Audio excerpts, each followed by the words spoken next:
Alors, le storyboard, c'est la première étape d'un film d'animation. C'est un découpage très précis, enfin très précis, aussi précis que ça peut être, plan par plan du film. Ça représente toutes les scènes du film avec toutes leurs indications. Indication du numéro de plan, W12 en l'occurrence. Donc c'est une scène qui se passe dans les thermes. Obélix donne un coup de poing à Romain qui part dans le ciel, retombe avec violence, caméra shake, c'est-à-dire vibration de toute l'image. Astérix prend la parole et dit « Mouais, si tout le monde est déshabillé, ce n'est pas ici qu'on trouvera une toge rouge, sortons ». Alors à partir de cette même scène de storyboard, on va faire ce qu'on appelle le layout. C'est-à-dire c'est la représentation du plan au bon cadrage, avec représentation du décor selon les bonnes lignes de perspective.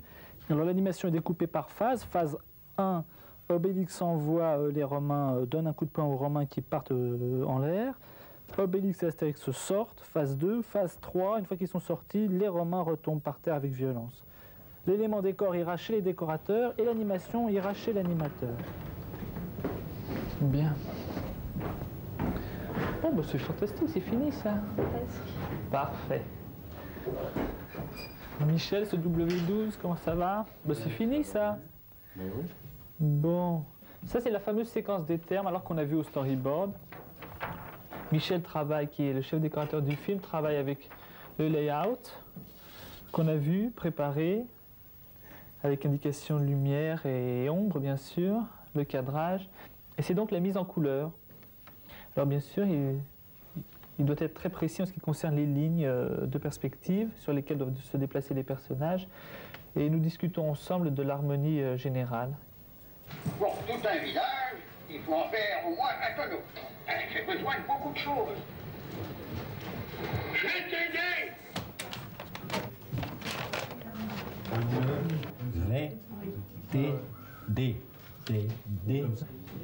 Alors là, on est dans le fabuleux département de l'animation. C'est là où Bernard Roseau, comme les autres animateurs, vont faire jouer les personnages, ou là où ils vont devenir comédiens.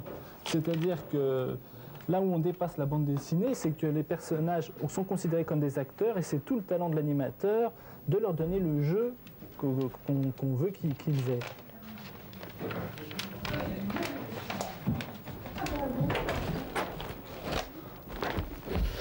Bon, Mary, je t'amène le W12. T'as fait Astérix? Oui.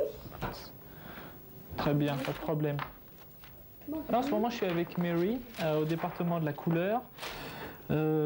Pour chaque plan, pour chaque personnage, on recherche... enfin, tous les personnages ont une couleur bien déterminée. On a ici la charte des personnages du film, avec tous les numéros répertoriés des couleurs. Et en ce qui concerne les changements possibles à l'intérieur d'une scène, à ce moment-là, avec Mary, au fur et à mesure de la fabrication du film, on choisit parmi les chartes colorées la couleur qui sera retenue. Alors ça, comme vous voyez, c'est Obélix, reproduit par transfert photographique sur cellulo. Ce cellulo, c'est cette matière incolore, vous voyez, qui permet une transparence totale. Dès qu'on le superpose au décor, les personnages sont dans le décor, justement. Bien sûr, il faut encore mettre Obélix en couleur.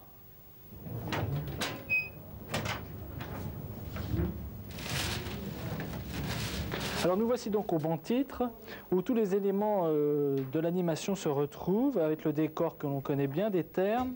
Donc le décor a été mis en place sous la caméra, et selon la feuille de tournage, Philippe Linné, notre opérateur, va se faire succéder les dessins.